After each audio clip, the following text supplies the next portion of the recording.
Cet été, je vous fais écouter ou réécouter les meilleurs podcasts, choses à savoir. Bonjour à tous, aujourd'hui nous allons voir comment le cerveau peut empêcher de maigrir. Alors nous savons qu'il n'est pas facile de suivre un régime et de perdre du poids, mais cet exercice est rendu encore plus difficile par le fonctionnement du cerveau, dont les réactions contrecarrent, vous allez le voir, parfois nos efforts. Des scientifiques ont ainsi voulu étudier le comportement d'animaux de laboratoire dont on avait réduit les rations de nourriture. Et ils se sont aperçus que le cerveau réagissait en activant certains neurones qui contribuent à la régulation de l'appétit. Eh bien oui, placé dans cette situation de restriction de nourriture, le cerveau envoie un signal à l'organisme qui doit éviter de brûler des calories. Un mécanisme de compensation qui a dû être fort utile lors des périodes de disette ou de famine. Mais au-delà, le cerveau agit d'une autre manière pour empêcher la perte de poids. En effet, l'organisme d'une personne à la diète puise dans ses stocks de graisse pour compenser cet apport réduit de nourriture. Et ce mécanisme entraîne alors la diminution drastique de leptine, une protéine produite par le tissu adipeux.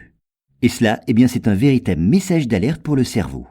Il réagit alors contre cette réduction du stock de graisse en stimulant la faim et en encourageant la consommation d'alcool ou d'aliments sucrés ou gras.